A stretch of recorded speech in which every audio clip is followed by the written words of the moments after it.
Welcome to Talking Beat, the podcast for the Portland Police Bureau.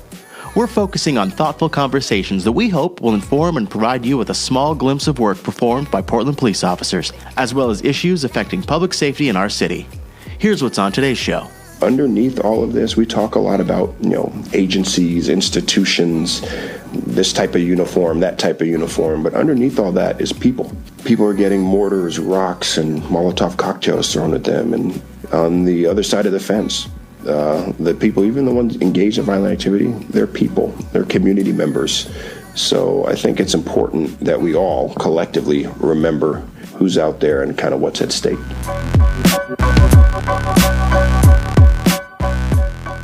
So first, we wanted to start out. We started the morning with PPB and Multnomah County Sheriff's Office personnel clearing both Lonsdale and Chapman parks. What was the goal behind this?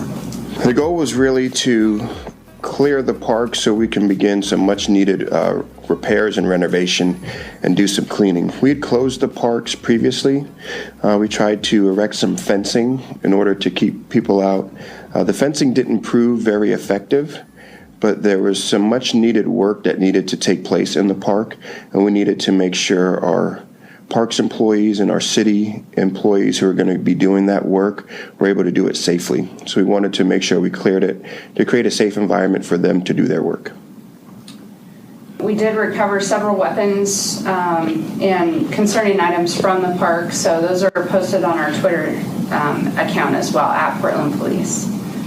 So PPB has been criticized from any number of directions, but most recently one of the criticisms is that we have not done enough in the last 2 months to quell the violence. What is your response to that? Well, it's been a long 2 months. We've had people working hard every night for the last 2 months. We've made over 400 arrests during this time period. We've undertaken a lot of different strategies to help, kind of de-escalate the situation. We've employed demonstration liaison officers. We've utilized our sound truck. We've erected fencing around buildings and different areas downtown. We've removed that fencing.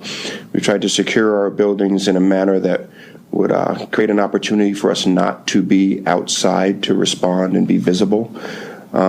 We've done a lot of different things over the last 2 months to try to, to manage these crowd control events successfully.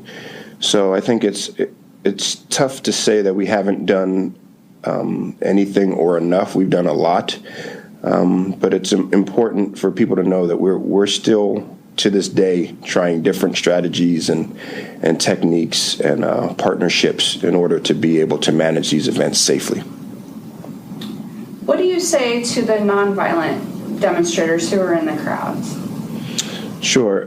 To me, I think the most important thing is for them to know that we hear them. There are people who show up every night and they want to have their voice heard. And we appreciate people's ability to exercise their First Amendment rights. Not everyone out there is engaged in violent or, tumultuous or criminal activity. So we want to always be mindful of that.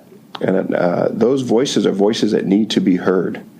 I think the important thing is when violent or criminal activity begins and we begin, giving announcements and telling people they need to clear an area, it's for people's safety. And we really want the people who are there to just have their voices heard to, remove themselves from the situation where the violent and criminal activity is taking place. Because we really don't want them caught up in a situation where they're, affected by some technique we undertake in order to disperse a crowd. How does the City Council's resolution to not work with federal officers impact our operations? It makes it more difficult. I mean, we are, trying to manage some fluid, rapidly changing, sometimes violent situations on a very rapid basis.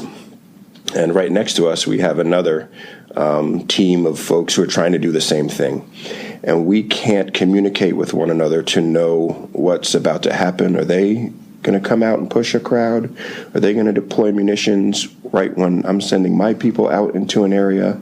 I mean, it creates a potentially dangerous situation. And we always want to avoid situations where We have officers who are in danger. And for people who are in the crowd to not know if we're going to be able to go out and push a crowd safely in a direction, it creates an unsafe situation for the crowd also. So to me, I think it's something that we've tried to work through. It's been difficult at times, but we adhere to the council's decision. And OSP is sending some additional partner troops here to work with us. What can you tell us about that? I'm very happy. I'm very hopeful about that. I've had some discussions with Superintendent Hampton at OSP, and we've trained and worked with Oregon State Police in crowd control events extensively. Throughout the years, they've helped us during these most recent events too. So we have a good, long-standing partnership with them. I'm very hopeful that we can work together, communicate, and we'll be able to jointly, along with help from Multnomah County Sheriff's Office, be successful in managing these events much better than they have been in the last few weeks or couple months. So over the weekend, some of the spouses of police officers ran a paid ad describing the effect of these protests on officers and their families. What do you have to say to them? First of all, I thank them for being willing to let their voices be heard. It is difficult to know that, the work we're doing and the conditions we're working under the last 2 months have had such a negative effect on families. You go out and you deal with what are sometimes hostile crowds all night, and then you come home, and it's important for us to remember that there are other people involved in this. There's family members, there's children, wives, husbands, parents. And it has an effect, and it's hurtful to see your loved one subject to danger and, potential of being hurt. So I think it's important that we remember that and focus on that. I'm very, thankful that they were willing to give that perspective on kind of what's been going on here. And I think it's also important to remember that, underneath all of this, we talk a lot about, agencies, institutions, this type of uniform, that type of uniform. But underneath all that is people. People are getting mortars, rocks, and Molotov cocktails thrown at them. And, on the other side of the fence, the people, even the ones engaged in violent activity, they're people, they're community members. So I think it's important that we all collectively remember who's out there and kind of what's at stake. Do you think the Black Lives Matter movement has been hijacked? I've heard that question a few times. I do, to some degree. I agree with what Pastor Edie Mondene has said on that topic. Early on, we had thousands of people who would gather. They would march into the downtown area or different places throughout the city, and they would really spread a message of, police reform, racial injustice, the things we need to do to combat racism, in more of a global sense too, not just focusing on the police, although I think police was part of their focus. But there's a whole system, and there's a whole kind of big machine of inequity that kind of operates everywhere that I think really needs to be spoken about. And I think anytime you have violence or what has become kind of a politicized situation, it kind of shifts the focus away from that important message and the important kind of work that needs to be done in a lot of places and a lot of institutions. So I think to some degree, yes, but I'm hopeful that we'll get back to the real message of police reform, racial justice, things that create better outcomes for people, especially people of color.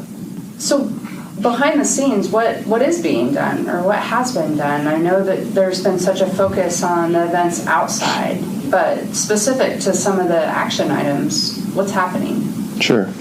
Well, we've been having a lot of meetings, a lot of discussions with folks. I was at a meeting till about 9:30 last night with some faith leaders, community members, police officials talking about reforms, putting together some ideas to build a list of reforms.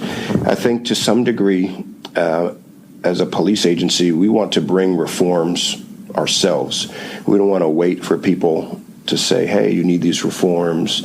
we want to look at our internal processes and things of that nature and say, hey, these are ways we can improve. But we want to balance that also with listening to community, figuring out what people want to see from our organization and from our police bureau, and incorporating those as well. But I think it's also important for people to know that, we've been doing this type of work for the last 7-8 years as part of our Department of Justice settlement agreement too. So this work is important. It will continue here, but I think it's important for people to know that we're constantly having conversations. We're looking at ways to reform. We're right now in a position where we have scarce resources. So to figure out what we can do, how to best do it, is really the priority. So shifting gears a little bit, since May 4th, we've investigated 22 deaths, and 15 of those have been in July alone. So we've seen a sharp increase in death investigations and shootings in our city. Chief, can you share with us what PPB is doing to address this concerning trend?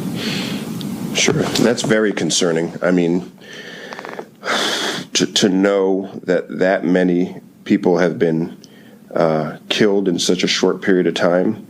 Our job, number one for us, is public safety and preservation of life. So we're going to resource some more people to the detective division to help follow up and do some investigation on those. But also, we need to focus on doing some proactive work to maybe keep some of these numbers from increasing. We're fortunate to have good partnerships with the Office of Violence Prevention, our partners with probation and parole as well. But that's a very concerning number.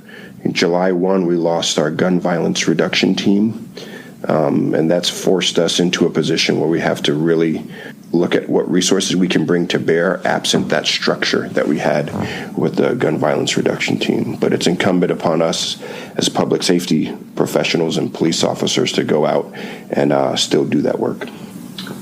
Any final thoughts before we shift to questions, Chief?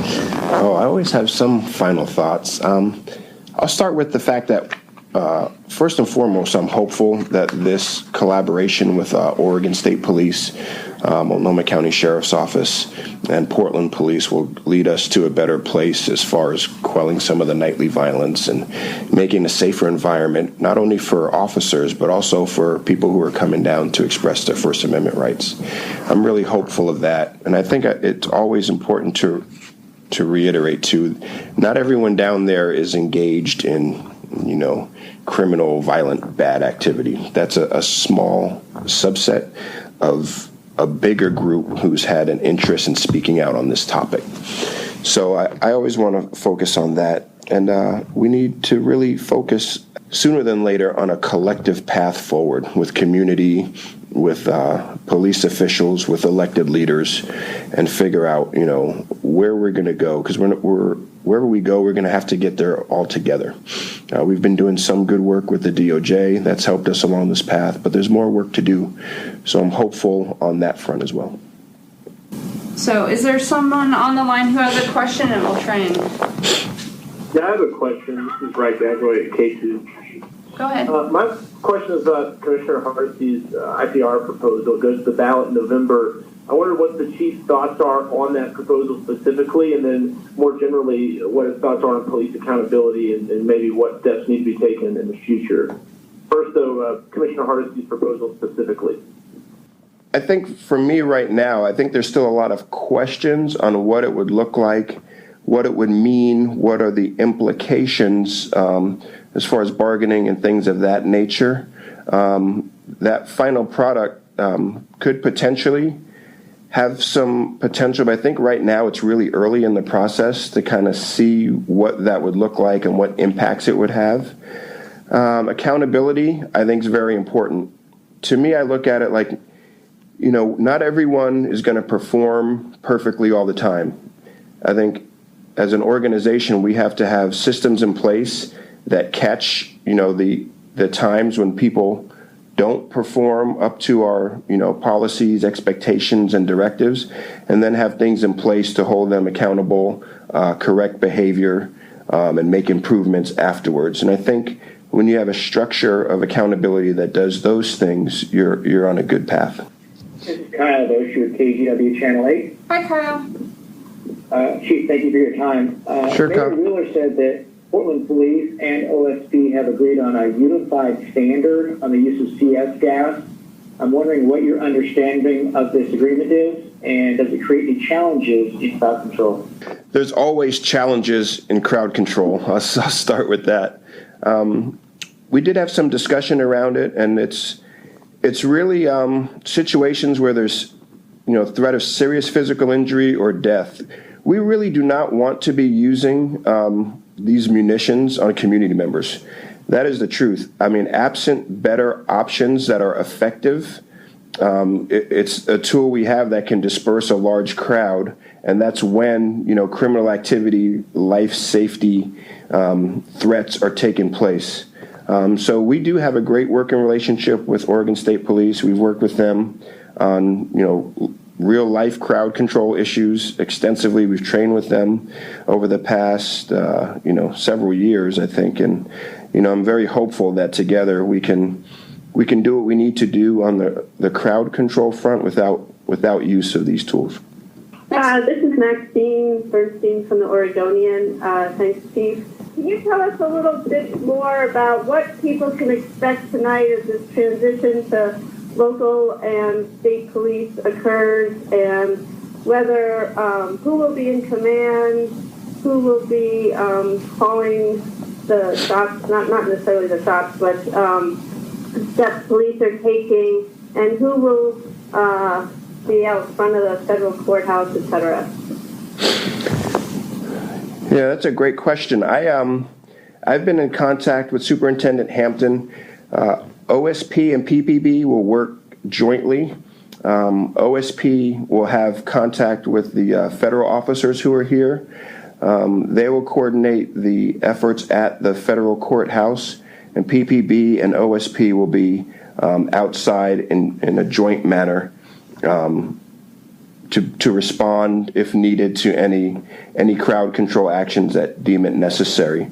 But we'll be in close contact with OSP. They'll have the lead at the federal courthouse, and they'll be the ones who are coordinating the handoff with the federal officials. Hey, this is Alex with the Portland Mercury.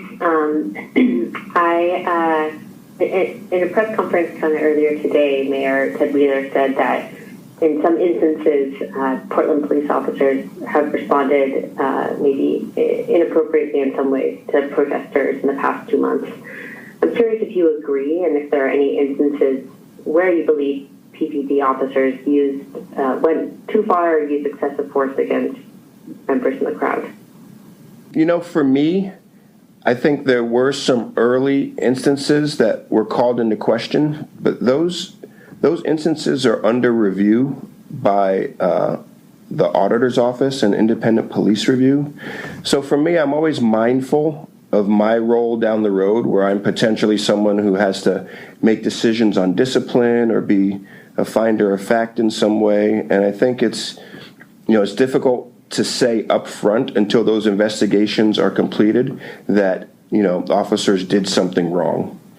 But to the extent that that's the case, I suspect that we've been at this for 2 months straight every night, and I suspect in the end we're going to find some instances where officers have done some things that might be out of policy or in violation of directive. And when we do, we'll deal with that appropriately, whether it's discipline, corrective action, or what have you. But I think there's a lot of factors that come into play with this too, and I want to make sure I'm real mindful of the due process people have, and also the process that's being undertaken as far as investigations with independent police review. Can I ask a follow-up? This is Max again from the Oregonian. Just regarding, you mentioned the large number of shootings this month. Do you know what's driving that? And also, who's investigating them? You mentioned that more resources will be going to the detective division. Where are those resources coming from? The majority of those resources are coming from the patrol function.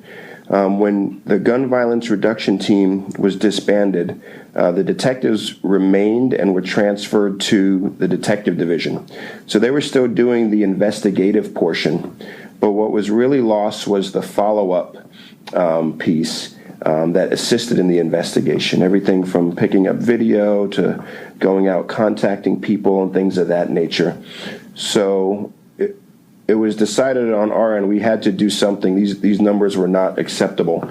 People were dying. So we had to pull from our already diminished patrol resources to try to bolster detectives so they had a resource to kind of assist with the follow-up as well.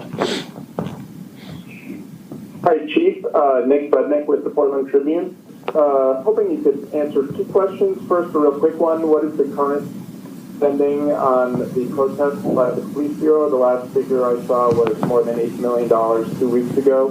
And then the second question is, could you talk about the difference in perceptions between how you and your officers view accountability and integrity at the bureau as compared to what you are hearing from the public? I just sat through I listened to the hearing yesterday, and it's just a disconnect.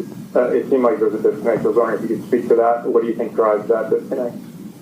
Yeah, The first question was about budget. And I don't know the latest number. I mean, it is climbing every night, as you could imagine. These nightly events are costing the city a lot of money.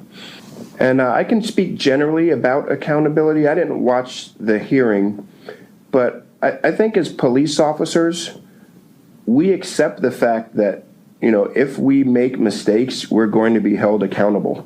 We have a lot of authority, and with that authority comes accountability. And I think from my perspective, if I make a mistake, I expect to be held accountable for it, and I can live with that. But I want, the process to be fair and, take place in a timely manner. And I also feel like there should be some components or people involved in the process that have some type of context or perspective about the complexities of the work I do as a police officer. And I think that's important too. I think these systems we create to hold people accountable and to kind of enforce ideals, they have to be well thought out. They have to be fair, comprehensive. They have to include opportunities for people to be heard and for their situations to be taken into account. So as long as all those things are in place, I don't feel like accountability or integrity or that kind of thing in and of itself is really an issue for police officers. I think it's about really the construction of it, the outcomes, and as they say sometimes, the devil's in the details. This is Jacqueline Abad with Coin 6. Chief Chuck Lovell, thank you for taking the time out of your day to talk to us. Sure. Do you feel like PPD had a good handle on the nightly protests before federal officers arrived to Portland? I'm not sure of their exact arrival date, but I know around the 4th of July, around that time frame, we were experiencing crowds that were greatly diminished in size. The violent activity was much lower, and I think we'd gotten to a place where we were on a good trajectory. And then I feel, to some degree, the arrival of the federal presence became an escalating factor, and that increased the crowd size, that increased, kind of the fervor and the violent activity. And, we were, prior to that, kind of under-resourced in many ways. We still have calls for service to answer. Our nighttime presence is fairly limited for a city of this size. So in order to still meet our obligations on the patrol side and also dedicate some pretty substantial resources to crowd control was really difficult. But I'm hopeful that this new approach and our partnership with OSP and Multnomah County gets us back kind of on the trajectory we were prior to the 4th of July. Hi, Lieutenant. This is Conrad Wilson from Oregon Public Broadcasting. Yeah. I'm trying to get a better understanding if there's just a change in direction that either the mayor or chief you've given to PPD. I guess what I mean is, what can the public expect tonight from PPB? Protesters who turn out, what do you envision that looking like on the ground from your perspective? It's hard because I don't know how many people are going to show up, or the energy in the crowd, or what the response is going to be to this latest development with Oregon State Police. So it's hard to say. I'm hopeful that the community members see this as a victory in many ways. A lot of people came out to express their displeasure with the presence of folks from the federal government here and engaging in crowd control with the members of our community. So I'm hoping that on many levels, people are happy with this development, and kind of from the perspective of what we do, a lot of what we do is pretty reactionary. We have a lot of crowd control events in Portland. Many of them actually don't even require any police presence at all, and many of them require very minimum police interaction too. So it's really, in some ways, dependent on the crowd, the activities they engage in, their willingness to listen to our instructions and things of that nature. But we're going to definitely come out with a mindset that this is a good thing. We're going to do everything in our power to really de-escalate and put these nightly events kind of on a better track, a more safe stance than they have been in the recent past. Thanks for listening to The Talking Pete. If you've enjoyed this episode, please share it with your friends. More episodes can be found at our website, portlandoregon.gov/police/podcast.